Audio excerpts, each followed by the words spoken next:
आइए सुनते हैं पाप मोचनी एकादशी व्रत की कथा। आप सभी भक्तों को पाप मोचनी एकादशी व्रत की ढेर सारी शुभकामनाएं। एकादशी का व्रत जो कि हर माह के कृष्ण पक्ष और शुक्ल पक्ष की एकादशी तिथि के दिन इस व्रत को किया जाता है।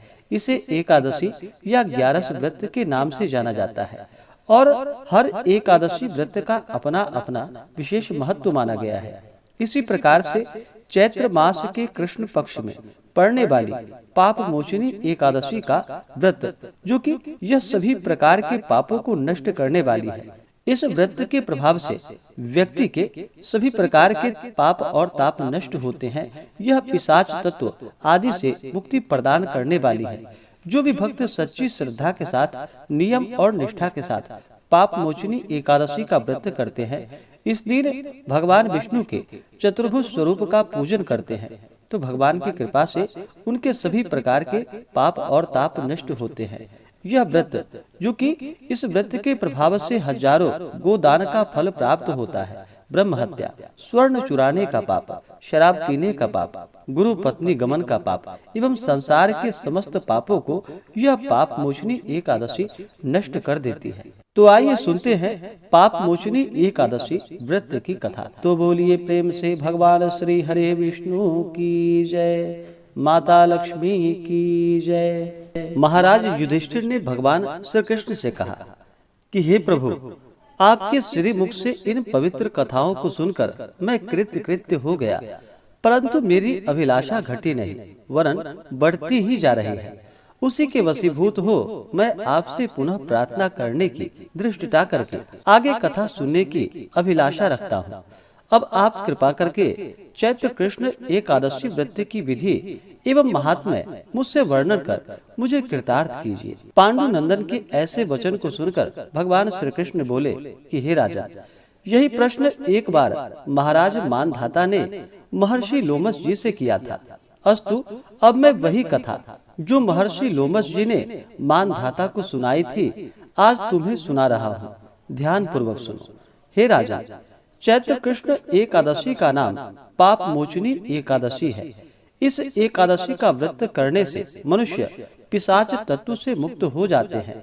अब मैं तुम्हें इसका एक प्राचीन इतिहास सुनाता हूँ, तुम ध्यान पूर्वक सुनो। चैत्ररथ वन में जहाँ पर पहले अप्सराएं निवास करती थी और जहाँ पर सदैव ही वसंत विराजमान रहता था, नाना प्रकार के पुष्प खिलते थे और नाना प्रकार के पक्षी कलरव किया करते थे। इंद्रादि देवताओं का वह क्रीड़ा स्थल था और किन्नर वहाँ पर विहार करते थे। उसी सुंदर और रमणीक स्थान में महर्षि मेधावी तपस्या कर रहे थे। एक दिन मंजू घोषा नाम की एक गंधर्व कन्या ने वहां जाकर मेधावी मुनि का अवलोकन किया और उनको देखकर उन पर आसक्त हो गई। यद्यपि अपने मन को बहुत समझाया मगर वह नहीं माना। तब हाथ में सितार ले उनके पास जाकर बैठी अपनी वीणा विंदिक कोकिल कंठ से मधुर गान कर उनको मोहित करने का जाल फैलाया। उसको वहां उपस्थित देखकर भगवान शंकर के प्राचीन शत्रु कामदेव शिव भक्त मेधावी मुनि को पराजित करने में तुल गया। अप्सरा की भौहें को कमान, कटाक्ष को प्रत्यंचा, नेत्रों को बाण बनाकर मंजू घोषा को उनका सेनापति बना दिया और आन बान और शान के साथ मुनि पर चढ़ाई कर दी। मेधावी ऋषि युवा, स्वरूपवान और तेजवान व्यक्ति थे। उनको देखकर स्त्रियां अनायास ही उनकी ओर आकर्षित हो जाती थी। कामदेव की सेनापति मंजू घोषा ने मुनि के सम्मुख समीप ही बैठ मधुर गान आरंभ कर दिया। स्वर लहरी की सुरीली तान से ऋषि का ध्यान भंग हो गया और मंजू घोषा पर दृष्टि पड़ते ही उस पर मोहित हो गए। मुनि को अपनी ओर आकर्षित देख मंजू घोषा अपनी समस्त क्रीड़ाएं एकत्रित कर उनके पास गई। महामुनि उसके रूप पर ऐसे मोहे कि समस्त शिव चरित्र क्षण मात्र में ही भूल गए और मंजू घोषा के साथ रहकर काम क्रीड़ा करने लगे।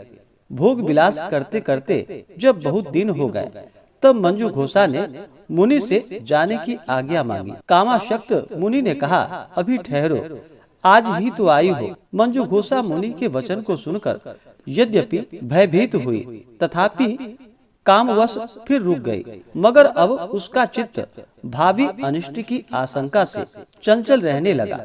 मंजू घोषा मुनि के पास 57 वर्ष 9 मास 13 दिन तक काम क्रीड़ा करती रही, मगर मुनि के लिए अभी वह पहले ही रात थी। एक दिन मंजू घोषा के आज्ञा मांगने पर मुनि ने वही प्राचीन पाठ दोहराया। तब उसने भयभीत हुए किंचित मुस्कुराकर कहा कि प्रभु, कितनी संध्याएं आई और चली गई, मगर आपको अभी एक ही रात हुई है। मंजू घोषा के ऐसे वचन को सुनकर मुनि की मोह निद्रा भंग हुई और उन्होंने ध्यान करके अपने चरित्र को देखा। रहस्य जानकर मुनि अत्यंत क्रोधित हुए और कहने लगे कि हे दुष्टे, तुम्हें बार बार धिक्कार है। तूने मेरी अब तक की सारी आराधना नष्ट कर दी, अतः तुम पिशाचिनी हो जाओ। मुनि के श्राप से मंजू घोषा पिशाचिनी हो गई और मुनि के चरणों पर गिरकर कहा कि प्रभु, मैं निरपराधिनी हूँ, मेरा क्या दोष है? आपने मुझे व्यर्थ ही श्राप दे डाला, अतएव अब जो होना था सो हो गया। अब आप कृपा कर शाप मोचन का उपाय कहिए। मंजू घोषा की ऐसी दीन वाणी को सुनकर मुनि का क्रोध नष्ट हो गया। तब उन्होंने कहा कि जाओ, चैत्र कृष्ण एकादशी का व्रत करो, तुम्हारा पाप नष्ट हो जाएगा। ऐसा कहकर वह अपने पिता च्यवन ऋषि के पास चले गए। च्यवन ऋषि ने इन्हें देख आश्चर्य करते हुए पूछा कि तुमने कौन सा असत कार्य किया है जिससे तुम्हारा तेज और पुण्य नष्ट हो गया है। मेधावी ऋषि ने पिता को सारा हाल बतलाकर पाप से मुक्त होने का उपाय पूछा। पुत्र के ऐसे पूछने पर च्यवन ने भी पुत्र को वही सलाह दी जो उन्होंने मंजू घोषा को दी थी। अस्तु, मेधावी ऋषि और मंजू घोषा दोनों ने पाप मोचनी एकादशी का व्रत कर अपने अपने पापों को नष्ट किया। पाप मोचनी एकादशी का यह प्रभाव है कि व्रत करने वाले के पाप नष्ट हो जाए। इस कथा के कहने एवं सुनने से हजारों गोदान का फल प्राप्त होता है। ब्रह्म हत्या, स्वर्ण चुराने का पाप, शराब पीने का पाप, गुरु पत्नी गमन का पाप एवं संसार के समस्त पापों को यह पाप मोचनी एकादशी नष्ट कर देती है। तो बोलिए प्रेम से भगवान विष्णु की जय, माता लक्ष्मी की जय, एकादशी माता की जय, भगवान श्री कृष्ण की जय। इसी प्रकार से ज्ञानवर्धक जानकारियाँ प्राप्त करते रहने के लिए, व्रत पूजा के बारे में जानने के लिए, कथा को सुनने के लिए चैनल पे अगर आप पहली बार आए हैं तो चैनल को लाल बटन दबा करके सब्सक्राइब करें, साथ में बेल आइकन घंटी को दबाएं ताकि आने वाली वीडियो का नोटिफिकेशन आपको समय से मिलता रहे।